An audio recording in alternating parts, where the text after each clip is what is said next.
ചൈനയിൽ നിന്ന് ഇറക്കുമതി ചെയ്യുന്ന ഉരുക്കിന് 12% അധിക താരിഫ് ചുമത്തി ഭാരതം. 3 വർഷത്തേക്കാണ് സ്റ്റീൽ ഉൽപ്പന്നങ്ങൾക്കും ചില ഇനങ്ങൾക്കും അധിക താരിഫ് ചുമത്തിയത്. ആഭ്യന്തര സ്റ്റീൽ വിപണിയെ സംരക്ഷിക്കുന്നതിനാണ് നടപടി. വിവരങ്ങൾ ഐസൺ ജോസ് നൽകും. ഐസൺ, ഈ ആഭ്യന്തര സ്റ്റീൽ വിപണിയെ സംരക്ഷിക്കുക അല്ലെങ്കിൽ അതിനെ പ്രൊമോട്ട് ചെയ്യുക എന്ന ലക്ഷ്യത്തോടു കൂടിയാണല്ലേ ഇത്തരമൊരു വളരെ നിർണായകമായ നീക്കം നമ്മുടെ രാജ്യത്തിന്റെ ഭാഗത്ത് നിന്നുണ്ടായിരിക്കുന്നത്?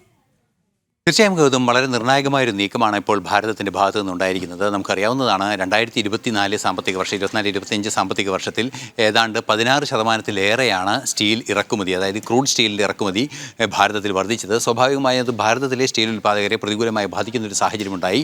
ഈ സാഹചര്യമുണ്ടായപ്പോൾ കഴിഞ്ഞ ഏപ്രിൽ ഒരു 200 ദിവസത്തേക്ക് ഒരു നികുതി ഏർപ്പെടുത്തുന്ന, അധിക താരിഫ് ഏർപ്പെടുത്തുന്ന ഒരു നീക്കമുണ്ടായിരുന്നുവെങ്കിൽ കൂടി തുടർച്ചയായി 3 വർഷത്തേക്ക് ഈ താരിഫ് ചുമത്താനുള്ളൊരു തീരുമാനമാണ് ഇപ്പോൾ ഉണ്ടായിരിക്കുന്നത്. ഈ താരിഫ് ചുമത്തുന്നതിന് ഘടനയും directorate general of trade remedies നിർദ്ദേശിച്ചിട്ടുണ്ട്. ഈ ഡയറക്ടറേറ്റ് ജനറൽ ഓഫ് ട്രേഡ് റെമഡീസിൻ്റെ നിർദ്ദേശപ്രകാരം കൃത്യമായി അദ്ദേഹം പറയുന്നത്, കൃത്യമായ റിപ്പോർട്ടിൽ പറയുന്നത് നമുക്ക് മനസ്സിലാക്കാൻ സാധിക്കുന്നത്, ആദ്യ വർഷം 12%, രണ്ടാം വർഷം 11.5%, മൂന്നാം വർഷം 11%ആയിരിക്കും അധിക താരിഫ് ചുമത്തുക എന്നാണ്.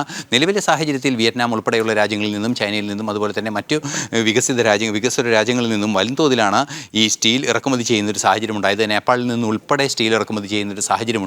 സ്വാഭാവികമായും ഭാരതത്തിൻ്റെ വിപണിയെ അത് പ്രതികൂലമായി ബാധിക്കുകയും ചെയ്തു. അതേസമയം ഈ GSTയിലെ കുറവ്, അതുപോലുള്ള മറ്റു നേട്ടങ്ങളുടെ പശ്ചാത്തലത്തിൽ സ്വാഭാവികമായും ഓട്ടോമൊബൈൽ ഉൽപ്പാദനം ഉൾപ്പെടെ വൻതോതിൽ വർദ്ധിക്കുകയും ചെയ്തൊരു പശ്ചാത്തലത്തിലാണ് കംപ്രസ്ഡ് സ്റ്റീൽ റോൾ ഉൾപ്പെടെയുള്ളവ ഇറക്കുമതി ചെയ്യുന്ന തോത് അല്ലെങ്കിൽ അളവ് വൻതോതിൽ വർദ്ധിക്കുകയും ചെയ്തത്. ഇത് സ്വാഭാവികമായും ഭാരതത്തിലെ സ്റ്റീൽ ഉൽപ്പാദകർക്ക് പ്രയോജനം ലഭിക്കാത്ത, അല്ലെങ്കിൽ GSTയുടെ ഉൾപ്പെടെയുള്ള ആ ആനുകൂല്യങ്ങളുടെ പ്രയോജനം കാര്യമായി ലഭിക്കാത്തൊരു സാഹചര്യത്തിലേക്ക് നീങ്ങുമെന്ന തിരിച്ചറിവിൻ്റെ കൂടി അടിസ്ഥാനത്തിലാണ് 3 വർഷത്തേക്ക് അധിക താരിഫ് ഏർപ്പെടുത്തിയിരിക്കുന്നത്. അധിക താരിഫിൽ ആദ്യ വർഷം 12%, രണ്ടാം വർഷം 11.5%, മൂന്നാം വർഷം 11% താരിഫ് ചുമത്തണമെന്നാണ് ഡയറക്ടറേറ്റ് ജനറൽ ഓഫ് ട്രേഡ് റെമഡീസിൻ്റെ നിർദ്ദേശം ഇപ്പോൾ പുറത്തു വന്നിരിക്കുന്നത്.